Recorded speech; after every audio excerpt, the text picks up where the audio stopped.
I made a video a couple months ago about how you should slow down and read less books and actually get more out of the books that you are reading. And I kind of realized that not near as many people as I thought actually read.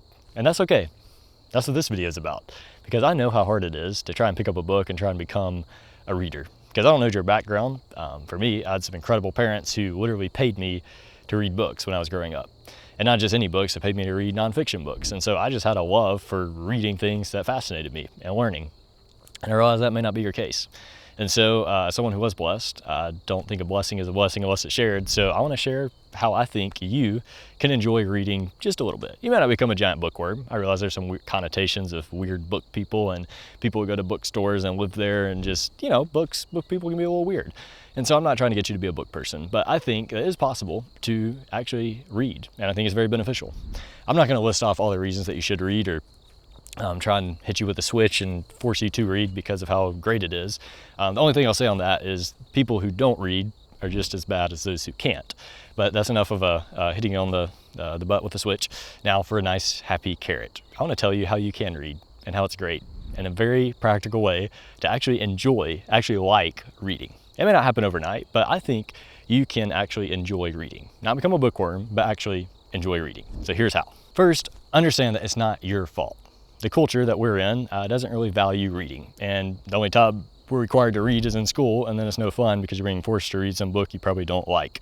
Or you end up reading a bunch of fiction and it's great, but you're just reading a bunch of fiction. Or you're told to read these classic books and they're kind of boring because they were written a really long time ago. I get it. The culture we're in is not very accessible to reading. And now you've got this beautiful, amazing smartphone. Imagine this is a smartphone. And it's kind of hard to actually sit down and read when you're distracted. Our culture has not made it very easy to read. And yet people that read have a way of standing out. I think of Ben Carson. He was a presidential candidate in 2016 and very famous neurosurgeon, kind of more popular back in the 2010s. But this guy, he grew up in a single parent household. He was poor. He was absolutely in a terrible spot. He was at inner city school.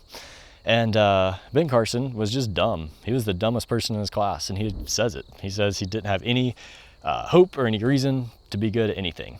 And then one day, his mom took him to the library and forced him and his brother to grab a book and read it. And he found a book on rocks, just any book, random book on rocks. And he started learning just about rocks, read it, returned it to the library. And then he came back to school, and I think he was in 6th grade at this point.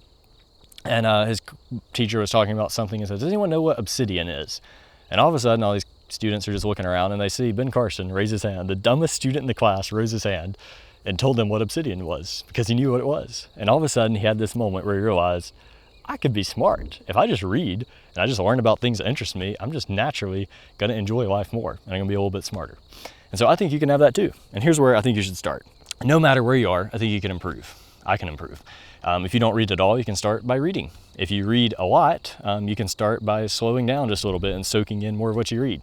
And if you're like me and you pretty much only read nonfiction, then you could probably branch out and read some fiction and enjoy some of the incredible authors out there. No matter where you are with reading, there's always something you can do to get a little bit better or try something a little bit different to improve. So when you walk in a bookstore, it's a little bit depressing. You see all these books. If you walk into a used bookstore, it's even more depressing because you see all these books that were written 20 years ago and now no one knows about. And there's just so many books out there, and it's overwhelming because there's no way you could read every book in the world. It's impossible. But there's no way you can watch every YouTube video in the world. You just find the ones that you like. And so this is how I think you should start. Start by finding someone in the industry that you're in or that you enjoy and find a biography on them. I don't think you should start with fiction. I think there's some great fiction books you can start if you just really, really need to start. But if you want to start a good life of reading, find a book in the field you're interested in. For example, I love film. And so any filmmaker, any book on them, whether it's Jim Henson from The Muppets, or whether it's James Cameron, Avatar and Titanic, or whether it's Peter Jackson, The Lord of the Rings, I just find a biography. Try and find one that's relatively easy if this is your first one, and just read it. You can skip over the first few chapters where it's talking about their great-grandparents. Nobody really cares about that. It's okay to skip around some, but just try and read as much as you can and enjoy it. And if it's good, just read it.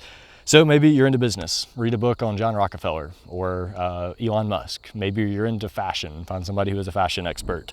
Maybe you're into an entrepreneur or business or mission work, whatever. Just find a biography, because biographies read a little bit like fiction and you're learning about something that's interesting. So that's my first tip, is to start with something you like and enjoy it.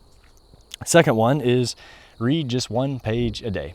You don't have to read everything. You don't have to read the whole book overnight. You don't have to be a bookworm. Just read 1 page a day. Right now, I'm probably reading about 3 to 4, maybe 5 pages a day. I don't read very fast right now. I just kind of read right before bed if I have time. And there's some days where I don't, and I just read a little bit. But I can say I'm a reader because I'm reading, and I can get the value out of it. I don't have to read all the time. So just read a little bit. Just read. Don't feel bad if you don't get to read. Because that goes to the third thing. You're going to go through spurts. Spurts are when you read a lot or when you don't read a lot. And this past November, I was reading a bunch. I cranked through a ton of books. So I ordered a bunch more for Christmas, and then I didn't read one from January through March, other than just a couple of pages here and there. So it is okay to go in spurts, especially if you're in college, because you're probably being forced to read a lot. If you're in college and you're being forced to read a lot, just, don't read a bunch extra because it's probably no fun. But when you get out of college, it's okay to start reading again. And when I got out of college, I started reading again, and it was great, and I loved it. I think you can always read more than you think you can. You can find time to read, but the goal is to enjoy it, because then you'll go back to it whether you think you should or not.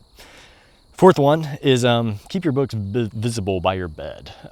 Bring it nearby, put it visible. Don't buy like an expensive book that's hard to read and is a big, thick hardcover. Just buy a cheap paperback that's easy to read, that smells clean and it doesn't smell funny. And just keep it visible. Don't buy too many books. Don't try and buy a whole bookshelf. Just buy 1 or 2 books that you like, or borrow them from somebody, or get them from the library. And I'd encourage you, going back to which ones to select, don't feel like you have to read really deep stuff. One professor at, I think it was USC, maybe UCLA, talked about how there's these super texts. There's the books that like everyone is trying to copy. For example, there's one called How to Win Friends and Influence People. And it was written in the 1900s, and pretty much every people book is some variation of it, it seems like. And it's always saying, we're the next How to Win Friends and Influence People, or this is the next master plan of how to get people to like you, or how to win friends, whatever. And knowledge, this guy would say, go to the super text, read the first book, read the actual one. And that's great. But sometimes those are a little bit harder to read. And so I think it's okay to read a modern one. Read the one that sounds exciting, that's written in super witty modern English. And when you read it and you like it, and then maybe you'll go back and read the actual one a little bit later. For example, I read a book called The Ruthless Elimination of Hurry. It was a more modern book written in a very modern style, and I was hooked. It was great. It was a good book. I learned a lot, kind of implemented a lot of things in it, changed my life.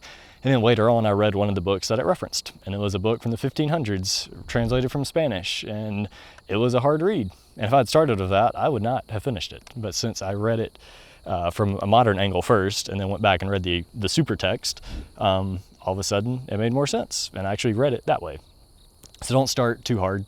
Just start with a book that sounds like you'd like it, and start with that. And then the last tip is celebrate a little bit. When you finish doing it, when you finish reading a book, celebrate. Tell a friend, Venmo them $20 and tell them to send it back to you when you finish. Get in a little reading group with some people. I don't know, I don't do that, but find a way to celebrate when you've read a book and when you finished it. Put it on your bookshelf, buy a better version of it, start a book stack. I don't know, get a cute bookmark. But just find a way to celebrate when you finished reading, because it's a cool accomplishment. You're doing something countercultural. You're doing what a lot of people don't do. So celebrate it. And one way to celebrate is to, when you're in the middle of conversation and all of a sudden you know something, or you're reading an article and you understand something because you read it in a book. And that's the sign that you've arrived. And when you start doing that and you start having those moments like Ben Carson did, then all of a sudden you've arrived and you know what obsidian is, and you can tell about it to all these people, and it's great. And so that's how I think you can genuinely start enjoying reading. I think it goes back to that first tip. Find something that you actually like, find a biography or in-depth book about them, and just read it and enjoy it. Maybe start with a little bit of fiction to get warmed up. But I think the best reading comes from nonfiction, from things that you like, and just read and maybe diversify when you get there. There's a bunch of tips about how to become a better reader, but if you want to actually start, I think that's the best way to start. That's my advice. Do it. You won't.